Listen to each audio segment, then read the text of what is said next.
Oh, okay, I've got a couple of questions for, specifically for everybody, but I think even more specifically for the media. Ask this question to the American people. So we had a sheriff up here with his pastor, or with a pastor. It wasn't his pastor. I actually thought it was his pastor, but it's not his pastor. They didn't even know they knew each other, but that wasn't the church that Sheriff Hamilton goes to. Can I ask everybody a question?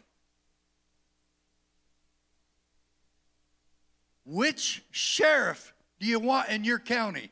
Media, which sheriff do you want in your county?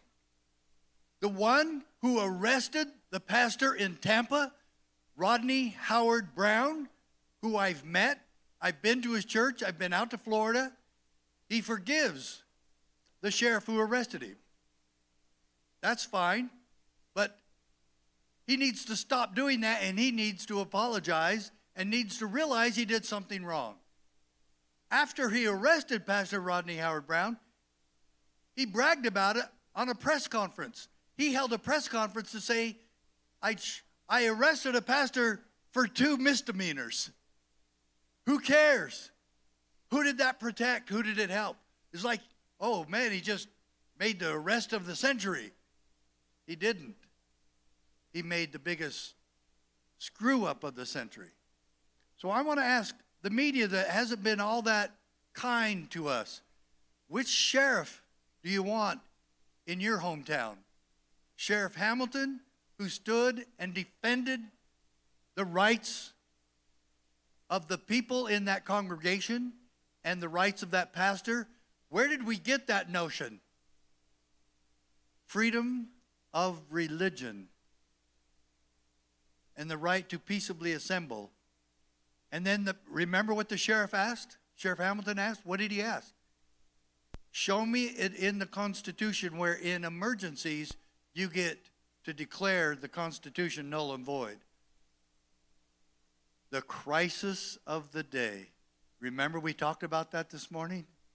The crisis of the day. They're always going to be there. So what does that mean? They can always suspend your Constitution and your civil rights. I ask once again, the media, which sheriff do you want in your county and in your home and community? I know which one I want. I want freedom, and I want to be left alone. Okay?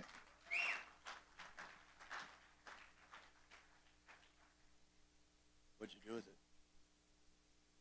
Oh, oh wonderful. So, first of all, I think it's been a great day. I know it's been a long day. And those of you who wish to stay for the press conference, you're welcome to do so. So we'll probably have all the media come up here like Sheriff Lindell told them to, but they didn't listen. So Sheriff Lindell, that sounds good, huh? So we ready? Okay. And then you get to hear their questions. And folks, is Russia media still here? You better not have left. You're the reason we had this. So anyway, I think he's still here. But so we've had Russia, London, Australia called and they couldn't make it, but they're still going to do a story. And then we've had NBC, CBS, and Associated Press. Who else did we have? CNN. Did I say CNN? CNN also.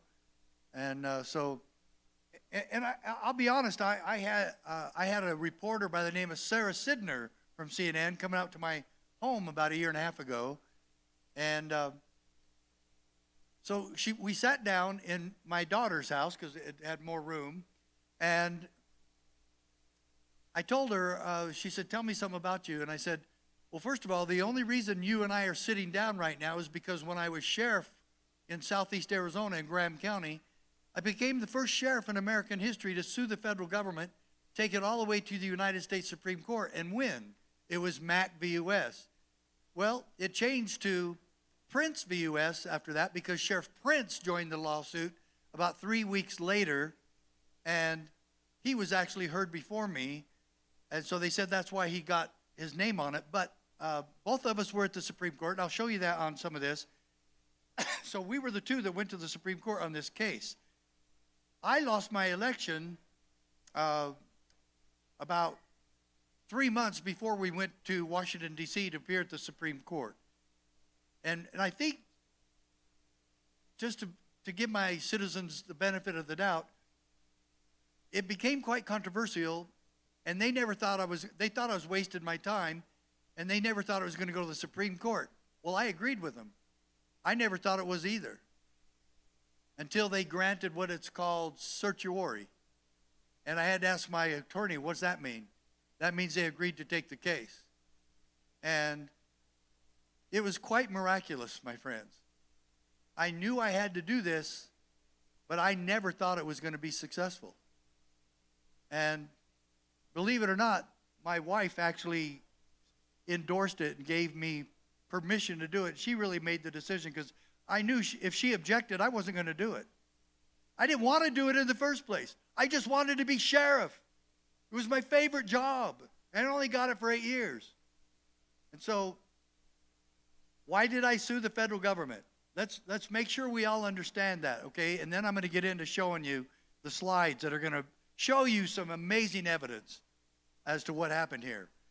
I sued them because they passed the Brady Bill, which was the first time in American history that the federal government and the White House, the Clintons and the Congress, passed legislation, what the Founding Fathers called pretended legislation in the Declaration of Independence, because it wasn't based on the rule of law and principle.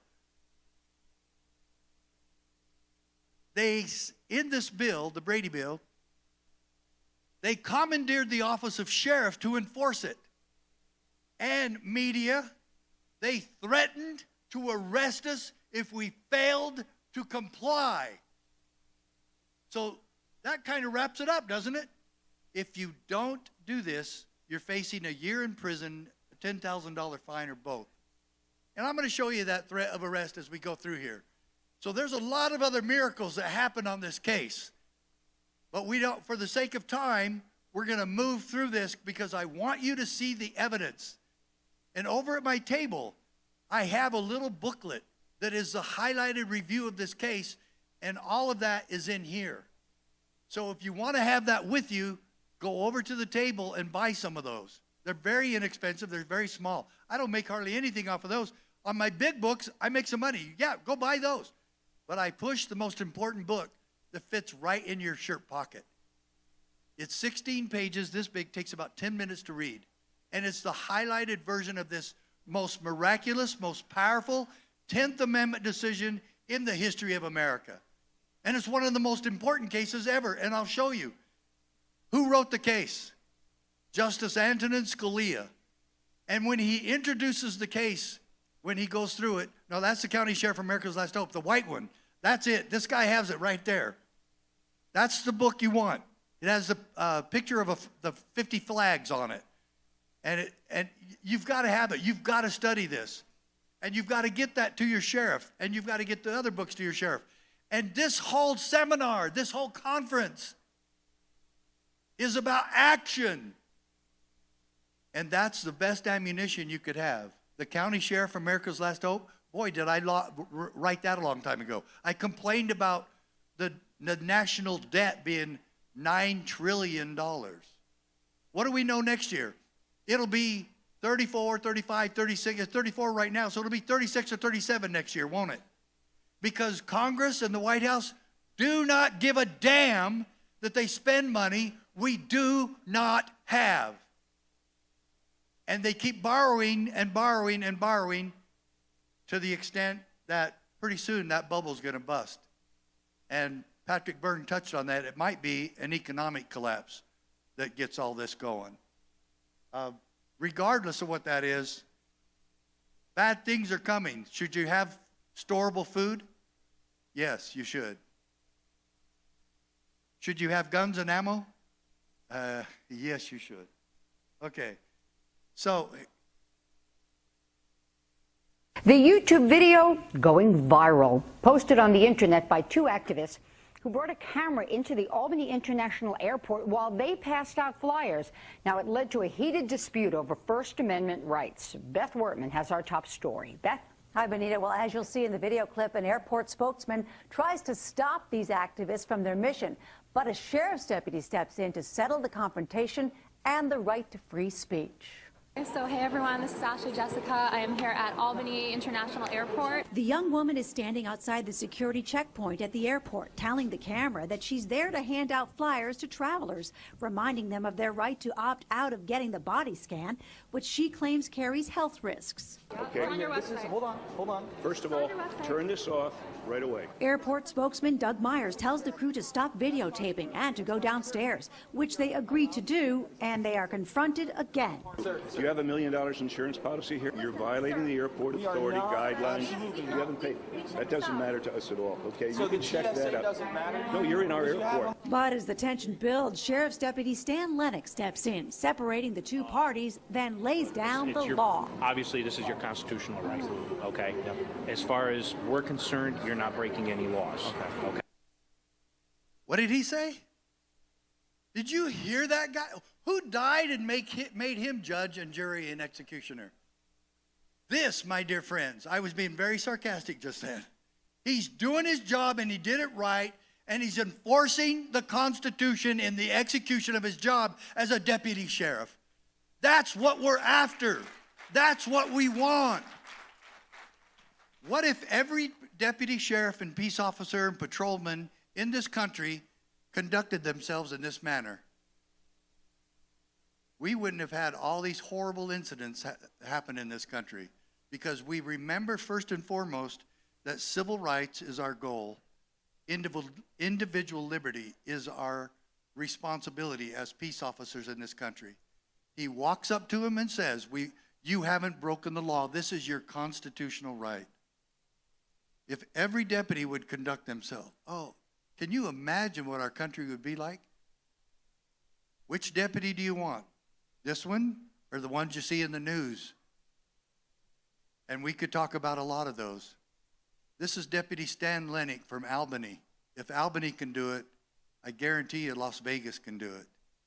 And this is all we want. We're not after anything else, media. This is what the CSPOA is after. This is my main goal. And at the St. Charles, Missouri CSPOA conference in 2013, we had him come to it, and we named him Deputy Sheriff of the Decade. Of the decade, yes. Now, here we talked about her earlier, didn't we? Sheriff Hamilton mentioned his governor, Grisham, from New Mexico.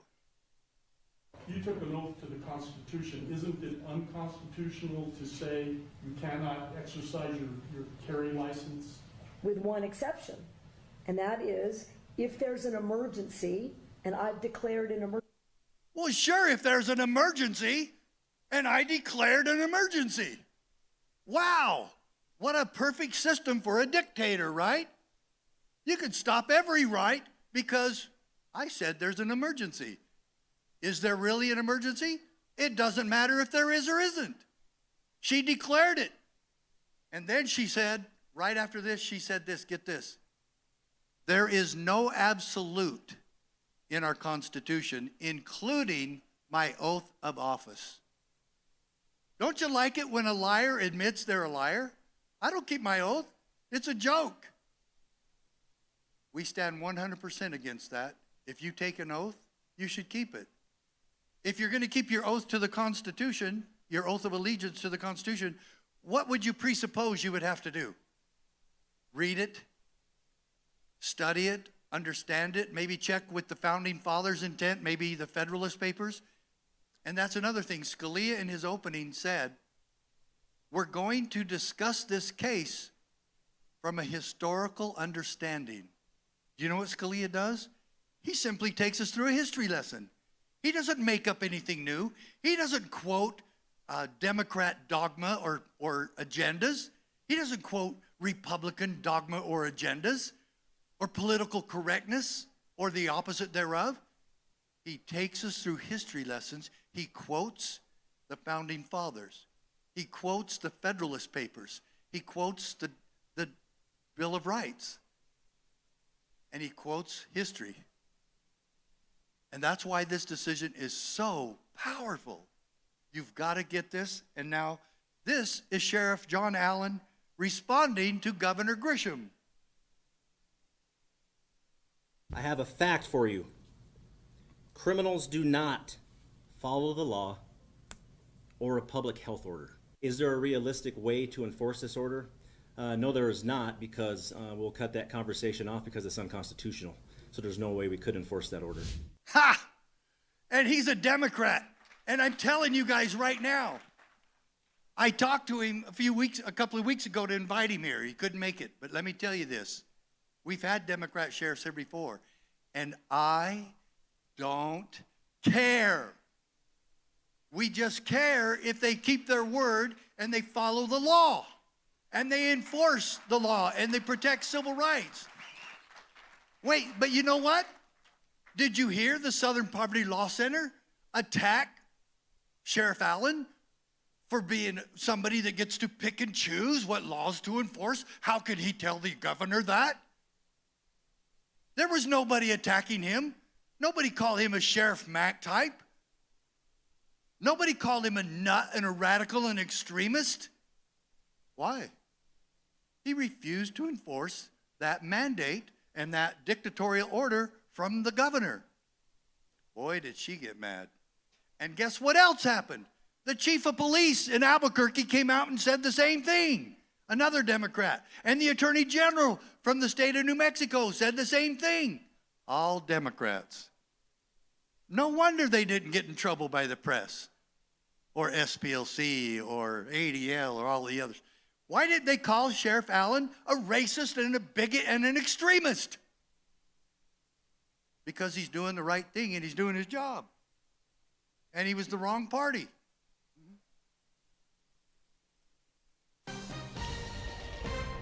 Now to a News 10 exclusive. A Stockton man wants an apology tonight for a wake-up call he should have never received. It is a story you'll only see on News 10. Lee Painter tells us why police and federal agents knocked down his door. This is what they did to my door. At 6 this morning, a SWAT team surprised Kenneth Wright at his front door. In my underwear. In my underwear. Before I get to the door, I hear him say, hit it.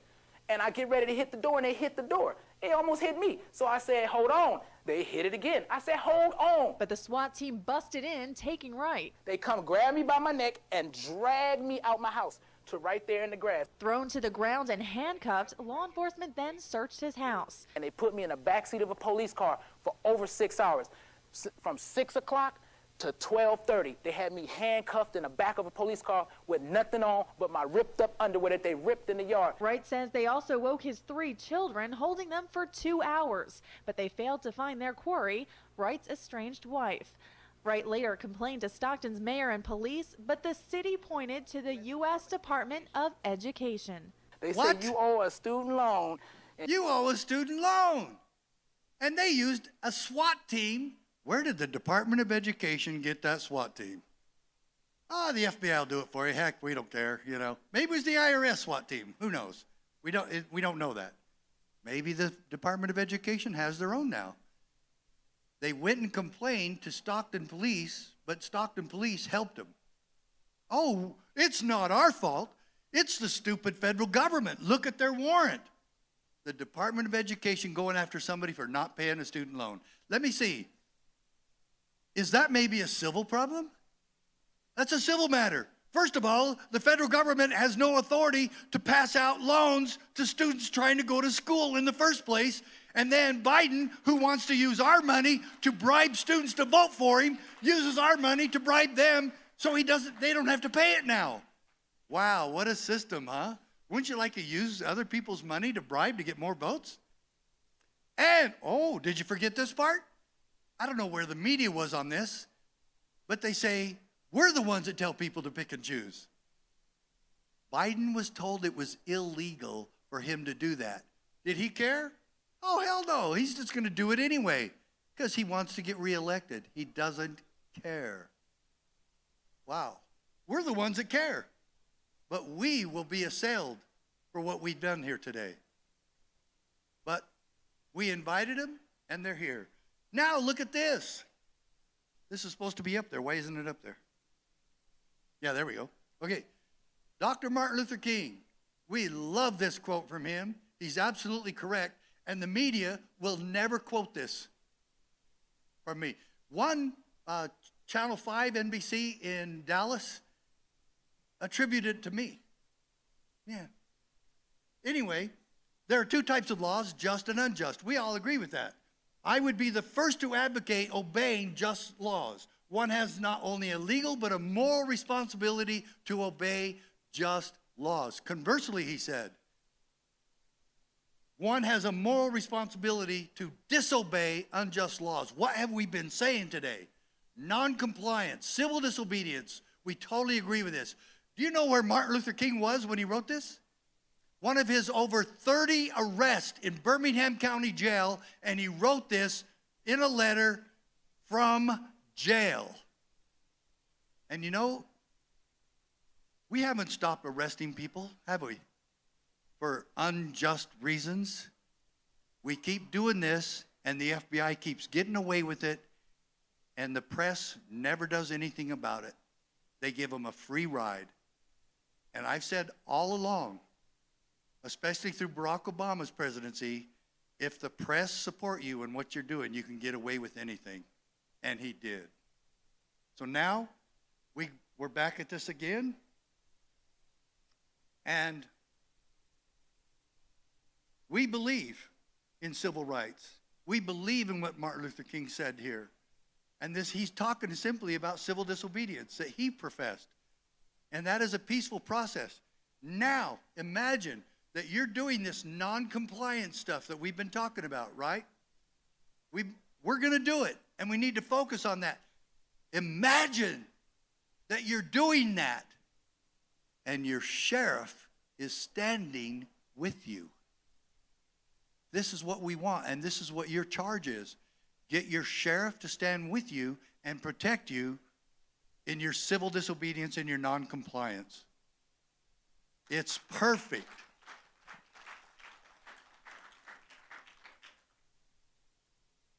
So, number one rule in the Declaration of Independence. How do we know what the purpose of all government is? Well, read the line right after life, liberty, and the pursuit of happiness. That to secure these rights, governments are instituted among men. Why do we have government? To protect life, liberty, and the pursuit of happiness. How have we been doing on that life one? An entire government based on protecting life and liberty and the pursuit of happiness. And yet now they're going after farmers. Now they're going after Amish farmers because they're so passive, and these government bullies get to attack these people and get to write up statistics and put them in jail, just like they did Sam Girard from Kentucky. Chris Ann Hall and I were at his hearing when he was sentenced. And Danny C. Reeves, this crook of an arrogant judge, gave him 6 years in prison for what? He didn't get permission from the FDA. He was obstinate, and he never showed remorse. Please, Judge Reeves, tell me which one of those is a crime. You sent that man, and you took 6 years from him. He only served 4.5. And his name is Sam Girard. And we've had dozens and dozens of Amish. Right now, Amos Miller in Pennsylvania is having his entire farm destroyed. And it was by the USDA. Now it looks like the state has picked it up and they're doing it. And we must stand against that. And the sheriff there was too afraid to do it.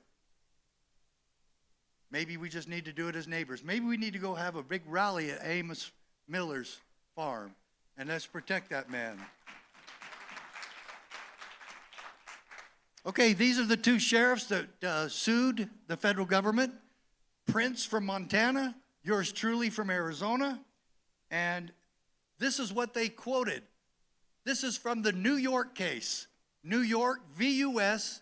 in 1992. Scalia went through the court, went through some jurisprudence history, and put that quote in there. We have held, however, that state legislatures are not subject to federal direction. Media, that is a firm statement that the federal government is not our boss. If the state legislature is not subject to federal direction, that means your state is not subject to federal direction. Would that mean that your county commission is subject to federal direction? If your state isn't, of course not. How about your school board? They are not subject to federal direction. What will your school board tell you if you tell them that? Oh, we got federal grants. We have federal mandates. We have to bow down to the federal. Then why do I vote for you? And why do you run for office? If they can commandeer the sheriff's offices and all of the others, why do we need to vote for our sheriff? And if we're going to buy the sheriff off with federal grants, why do we need that sheriff? Always tell your sheriff never to take federal grants. There's always strings attached. They're friendship fees. And they're go along to get along fees. Okay, next one. Get this. This is Judge John Roll at the district court. Mack is thus forced to choose between keeping his oath. Have you ever seen a judge talk about the oath of office? He did. And look what he says, follow up. Subjecting himself to possible sanctions. Do you know what that was? Being arrested and fined if I just didn't bow down and kiss the ring of the federal government. And folks, this was Bill Clinton. I sued the Clintons and lived to tell about it. Okay. I told you there was a bunch of miracles in here, didn't I? Well, okay. Now I want to show you this one because there's evidence. Look at this. What is a Clio? We've talked about that today a little. What is a Clio? Chief Law Enforcement Officer, the head officer. This called the sheriffs, the Brady Bill decision and the Brady Bill itself said that they would deliver these instructions to the Clios. Well, who did they deliver them to? The sheriffs all across America. They called us the Clios. People have always asked, well, where do you see that written anywhere? Read the Mack Prince case and you'll see it. This is a quote from Scalia, the Clio. You know why he called us the Clios? Because the Brady Bill did. Ha. Don't you like it when they get something right? Now, this is the threat of arrest. This is the threat. And again, it's in that little white booklet that guy was modeling for us a little while ago. Under a separate provision of the GCA. What's the GCA? Gun Control Act. It's actually the Gun Control Act of 1968. Why was it 1968? Because of all the assassinations of the Kennedys and Martin Luther King. We made this gun control law that would have saved their lives. No. The Gun Control Act of 1968, any person who knowingly violates the section of the GCA amended by the Brady Bill shall be fined under this title, imprisoned for no more than 1 year or both. So I told you, I didn't make that up. People think I make this stuff up. Look it up yourself. If you want to study the entire decision on your own, like I did for days so I could write up all the highlights, you can do that. Cornell University did the best review I saw of anybody, and that's the one I studied. And it's amazing. Oh, what? Okay, now, you talk about this two-tier system of justice in America. I was in Denver Airport, and I saw USA Today. This is USA Today, the front page. U.S. drug agents engaged in sex parties. The cartels supplied the prostitutes. Now, let me see if I got this straight. Okay. I meant to say straight, not right and straight. Let me see if I got this straight. The cartels are giving sex parties to DEA agents of the United States of America who are assigned to Colombia to stop drugs. So they're taking bribes in the form of prostitutes. And this happened for how many Put it back up, Kelly. And this happened how long? For years. And there were dozens of agents involved. Guess what happened to these guys? Say that louder. Absolutely nothing. They didn't even get disciplined or a letter put in their file. No charges. And they had dozens and dozens of felonies against every one of them. Each event would have been, and doing this while you're on duty?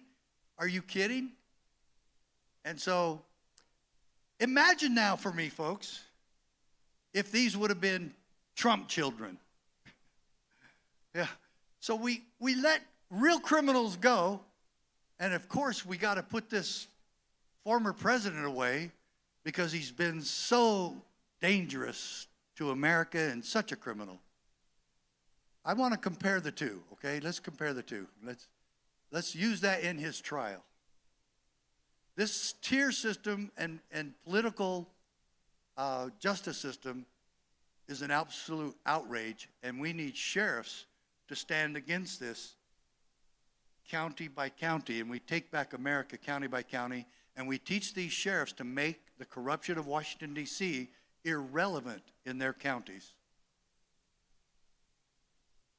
It is incontestable that the Constitution established a system of dual sovereignty. That's really key to all of this. The states are sovereign.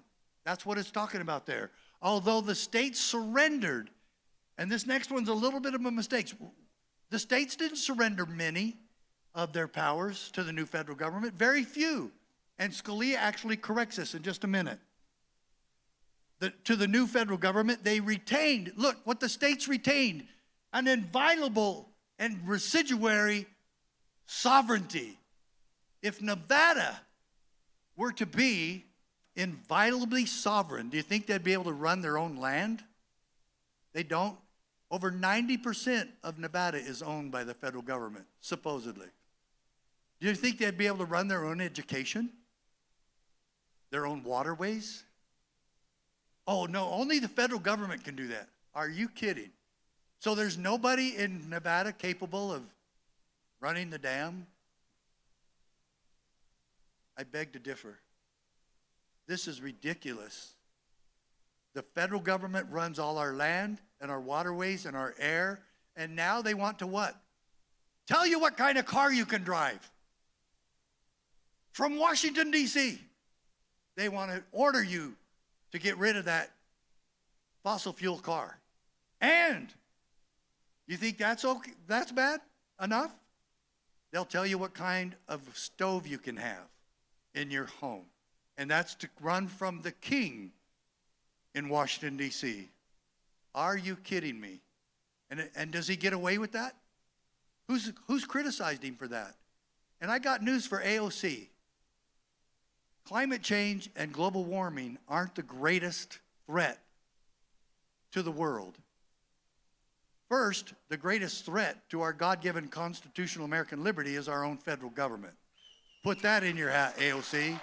Secondly, the greatest threat to the world is 20,000 nuclear warheads with Joe Biden in charge of pushing the button. There's your threat. You want to talk about an environmental impact? Try blowing up a few of those suckers when we have over 20,000 and people who absolutely don't care if they use them or when.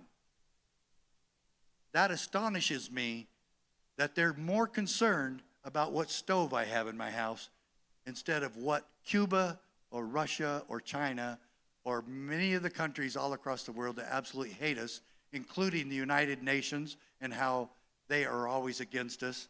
This is crazy. It's absolute lunacy. Residual state sovereignty was also implicit, of course, in the Constitution's conferral upon, now get this, folks, this is Scalia talking. This is an equation for liberty that we're going through here. The conferral upon Congress of not all governmental powers. Wow, are you kidding? The federal government doesn't have all governmental powers? Well, what kind do they have? Scalia answers you. But only discrete, enumerated ones. So the federal government doesn't have omnipotence. They can't do whatever they want. They have only discrete, enumerated. It means discrete, limited, enumerated. You can go through the Constitution and you can number them. And you know what, folks? It doesn't even total 40. Media, it doesn't even total 40. And then, how do we keep it that way? How do we enforce it? How do we keep it rendered express? Or in other words, absolute. Rendered express means absolute. I thought Grisham said there wasn't any absolutes. Wow. Maybe she ought to read this decision. It's rendered express by the enforcement of the 10th Amendment. And then he quotes the 10th Amendment. Folks, this is what we got to get the federal government to look at, and we enforce that as states. The federal government's not going to enforce the 10th Amendment. That's our responsibility. It's your governor, your state legislature, your sheriff, your county commissioners. The sheriff is actually the last line here. We got to have cities and city councils and everybody in government doing this. The power's not delegated. Go. Oh, yes, and that's a good point. Yeah, we're the ultimate power here. Shows that we're just as powerful, maybe more so than the state. We must start taking action. We must go defend Amos Miller. I don't think anybody else is going to. Okay? So, bring that back just a second. The power's not delegated to the United States by the Constitution, nor prohibited by it to the states, are reserved to the states respectively or to the people. Good point, Dr. Fleming. And the states, folks, who bestows and delegates all authority? The word is delegate. Delegated, the states delegated. That means they have the power and authority to delegate to the federal government, which they did. If the federal government doesn't protect Texas's border, Texas can't do it themselves? That's the stupidest thing I've ever heard of. Of course they can. We delegated that power to the federal government, and now we're taking it back. And we don't have to go to court for that. And if the court messes it up, we're still not going to obey it. The Constitution's first. It is. And they have violated it. Of course. Correct. The states and the... Right. That's the key point. And I'm glad you brought that up. We, the people, can only delegate to government powers we have. We can't delegate to them that which we do not possess. And they can't create it on their own. If we don't give it to them, they don't have it. Okay? Good point. Thank you. Next one. Oh, no, I'm the next one. I forgot. I got to push it. The great innovation. Now, folks, look at this. Again, I don't make any of this up. The great innovation of this design is that our citizens would have two political capacities, one state and one federal. Now get this in red. Each protected from incursion by the other. You want to protect your state and your county from the incursions? Get these sheriff candidates in here elected. Get people in your assembly and your state legislature to know what their job really is. Quit playing politics and stand for liberty. You've got to put it, and I'm sorry, those of you running for United States Congress, it's more important who you elect in your county and in your state here than it is there. This is where we build these barriers. This is where we erect the barriers against the encroachments, against the incursions of the federal government. It's here.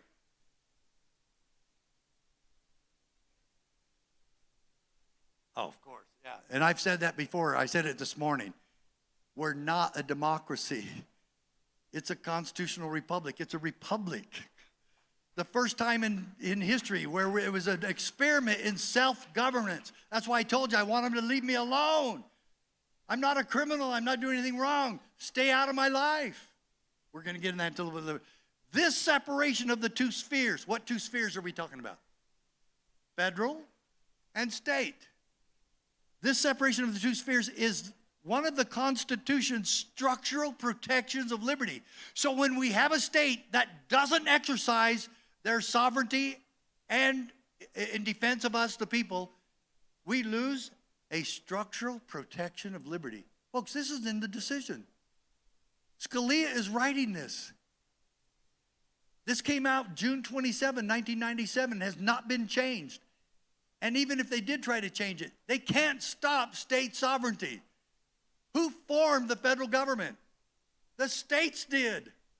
We did. We delegated them powers. Now we've got to take them back, and Abbott doesn't understand. He can just take it back, and he can just go around. And anyway, stop sending the illegals to New York and Chicago. Send them back. Yeah, across the border. No, keep it there. Did it die? Okay. Oh, yeah. Yeah, we're still alive. Okay, structural protection of just as the separation and independence of the coordinate branches of the federal government serve to prevent the accumulation of excessive power in any one branch, a healthy balance of power between the states and the federal government will reduce the risk of tyranny and abuse from either front. When you came to this conference today, did you want to know how to reduce the risk of tyranny and abuse? We're just showing you. Your states have got to do it. Your sheriffs have got to do it. You have got to do it. It's just going to be a lot easier if you're doing it with your sheriff and the sheriff's doing it with you. You've got to get a relationship with your sheriff. Okay, next one. Now Scalia quotes the Federalist Papers. This is Federalist 51. Hence, a double security arises to the rights of the people. The different governments will control each other. Press, where are you? Did you see this? Take a picture of it. Quote it. Scalia is quoting the Founding Fathers from the Federalist Papers, showing you what happens when states exercise their authority. It gets the federal government and the state government to do what? Create a double security for the rights of the people. The different governments will control each other. Is Nevada a different government than the federal government? Yes, it is. Is the county? Yes. The city? Yes. The sheriff's office? Yes. And it's our job to what? Control each other at the same time that each will be controlled by itself. Any question as to whether or not the federal government will control itself? Yep, no question. Not at all. Okay. Resist the temptation. Remember the title of this conference? Resist the temptation. And we're going to see right where that comes from. It comes from my favorite quote from this case. But the Constitution protects us from our own best intentions. It divides power among sovereigns and among branches of government precisely so that we may resist the temptation. So we may resist the temptation to concentrate power in one location as an expedient solution to the crisis of the day. Now you can see if I did that word for word, which I have and I do, and now you need to memorize this too, and the press needs to put this in the story. Press, if you're ignoring this, you're telling a lie. Tell the truth. The Supreme Court case in this Mack Prince deal is where this all comes from. It's the United States Supreme Court because some podunk little sheriff in Arizona decided to sue Goliath, the Clintons. And if you don't think I was scared during that time, then you don't know me, because I was. And my wife was. And she says, what if they come and try to arrest you? And I asked my attorney that, and he goes, I've already been thinking about that. We're going to ask the court for an order of protection for you, an injunction. I said, really? You think we could get it? He said, Judge Roll has sided with us on every pretrial motion. He's mad at the federal government on this because of the threat of arrest against you. We got the injunction. We got it. Do you know what that means? I became the first person to sue Bill Clinton on a non-sexual matter. That's what it means.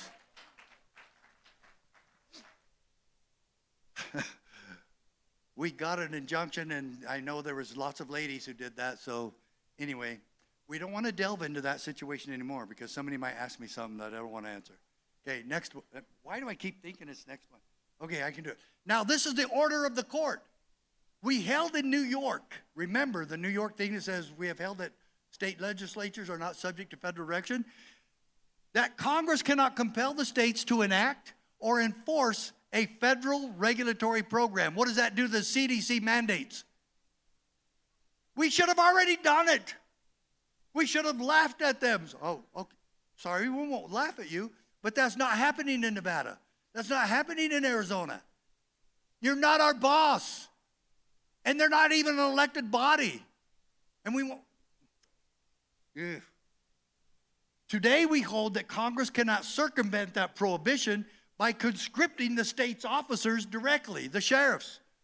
The federal government may neither issue directives requiring the states to address particular problems, nor command the state's officers or those of their political subdivisions, school boards, to administer or enforce a federal regulatory program. They don't get to do it. He goes on. It matters not whether policy making is involved, and no case-by-case weighing of the burdens or benefits. Because they were saying, oh, the sheriffs don't have to do anything much. This is easy. It's not going to cost them hardly anything, no time. Just do a little background check and then keep track of it a little bit. And it's nothing. So it's not unconstitutional. That's what they said. It's not unconstitutional because it's so minuscule. I said, they can't tell me what to do no matter what it is. And they're agreeing here. No case-by-case weighing of how difficult it is or how easy it is. Doesn't matter. They can't tell your sheriff or your dog catcher or your governor or anyone else in your state what to do. Such commands are fundamentally incompatible with our constitutional system of dual sovereignty. Wow. What?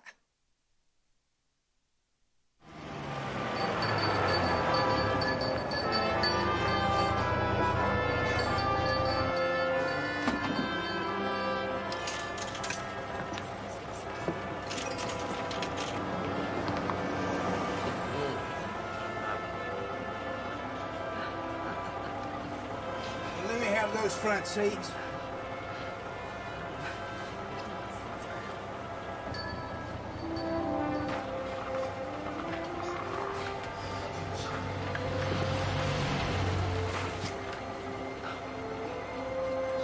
Y'all better make it light on yourselves and let me have those seats.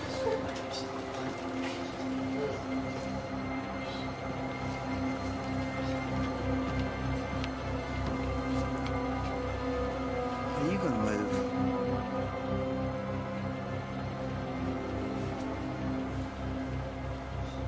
No.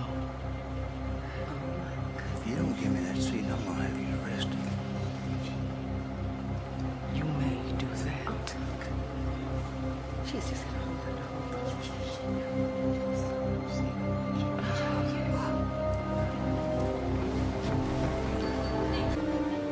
Yes, sir, I wonder. Well, then you just do it.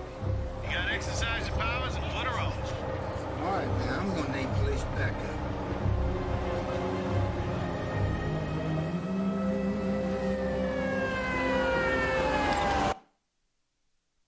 So, can I come down, or is this going to screech on the speakers? Can I come down? I guess I can. Huh. Oh, yeah, I saw it somewhere else.